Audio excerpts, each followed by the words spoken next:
remember the day I received my final year engineering results. I'd achieved distinction and I was over the moon. However, the funny bit was I never wanted to be an engineer. I wanted to be a journalist. Here I was with a degree I never wanted only because it made my folks happy and possibly the neighbors jealous. I was a picture-perfect example of an obedient girl who'd made sure to make her parents and her teachers proud, yet had a huge abyss in front of her, not knowing what to do next. I'm sure I'm not the only person here who's experienced such a dilemma. However, I was actually glad to be having one.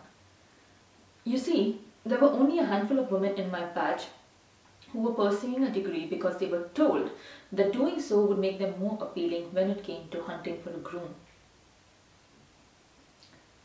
Growing up in India, I was at an age witnessing change. Elders were happy to let women get educated, but it came at a price. It was just a facade, as under this disguise, education was being used to crush dreams. Dreams that women nurtured to attain independence and have flourishing careers, ones that did not involve getting married right away. The thing is, as women, we're systemically taught to be docile and to adjust.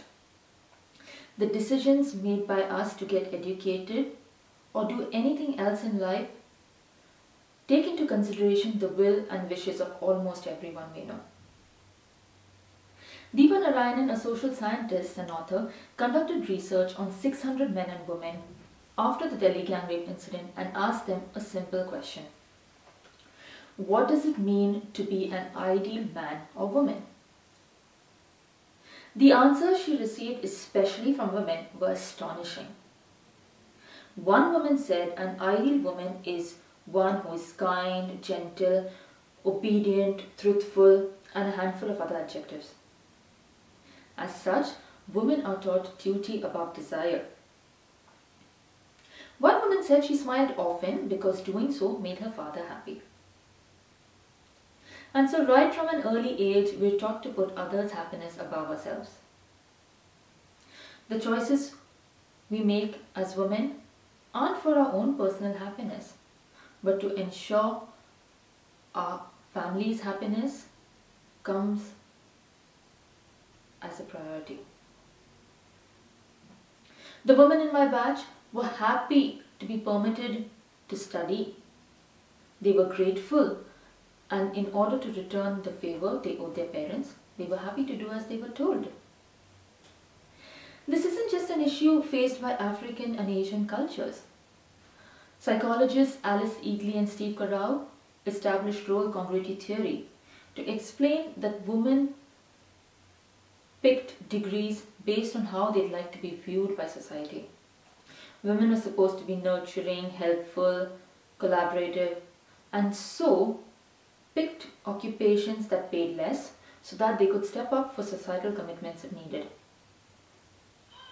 Economists Fujiwara, Bernstein, and Pallais explained that women tend to display lower ambition and the willingness to travel if they thought they were being observed and judged. And so here I was 10 years later with a good job, a great car, and a comfortable house. Yet it had me wondering if I'd compromised on some of my values, and if I'd chased my dreams, would it have led to something more fulfilling in life?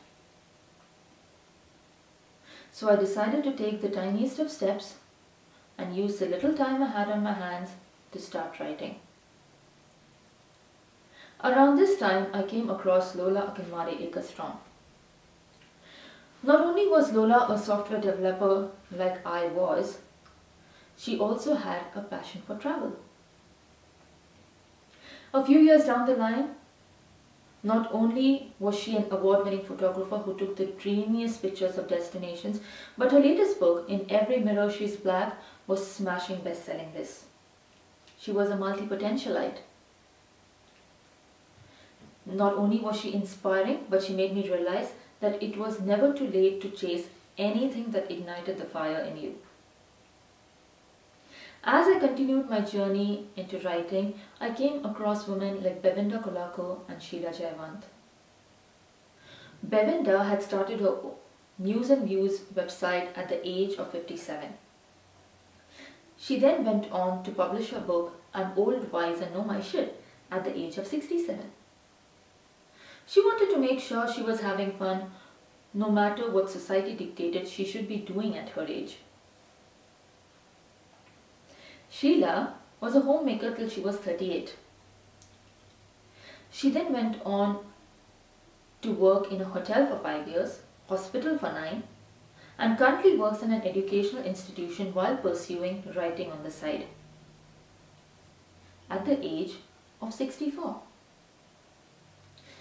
Sheila wanted to make sure that she never let go of any opportunity that came knocking at her door. Not only were all of these women multi-potentialites, but they made me realize that it was never too late to undo some of the values we'd learned along the way and pick up new ones that felt more inclined to ourselves. Ones that we hadn't picked up due to societal pressure. Values and a purpose in life does not have to be resolute. It can be fluid and dynamic. And so I decided to work on myself. And these are the things that helped. Tuning in to my emotions. I'm sure most of you listening to this will agree that when we're unhappy, we instantly feel stressed about picking up certain activities.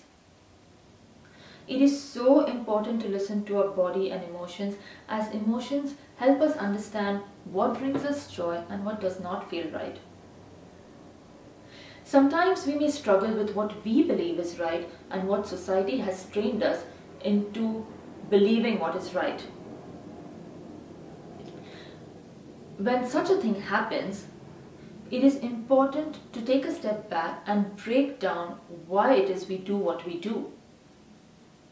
This helps us understand if what brings us happiness is driven by personal gain or influenced by external factors. The next thing I did was I stopped grading myself. In the age of social media, it is so common to see the modern woman that has it all. Not only is she a great homemaker and an entrepreneur, but also juggles multiple side hustles, takes care of kids, and looks excellent while doing so. Honestly, it is very tiring to keep up with such an image. Have you ever wondered if this is society's way of saying that if we want a career, we need to make sure that we look after the kids, the house, and ensure all the chores are done? We need to start putting our health and personal happiness at the fore and stop chasing perfection. We need to stop grading ourselves based on the scale society has set for us. I realized I started doing better when I concentrated on the hustle and celebrated the small wins. The last thing I did was I asked myself, why did I do what I did? Was it because of the things I saw around me, or the people around me made me feel I needed to do more? Was it the messages around me that made me feel I needed to have it all? Or was it because culture stated I need to be doing certain things by a certain age?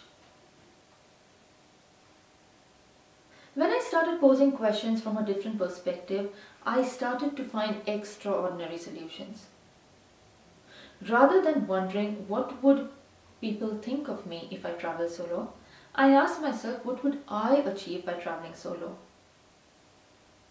When I did travel solo, I found that it made me more confident, trust in myself more, and know that I could get out of any situation should it be needed. Now let's say you're an advocate for the culture and believe certain things should continue a certain way. That's absolutely alright. If you truly believe in it and that's what makes you happy, go for it. Just because culture calls for it does not always mean it isn't right. If there's one thing I'd like you to take away from this, let it be this. Irrespective of your age, it's never too late to break free from your mold. Go and pursue your dreams, irrespective if they are for entrepreneurial reasons or just for fun. Revolutions start from the heart, and the ultimate aim should be happiness.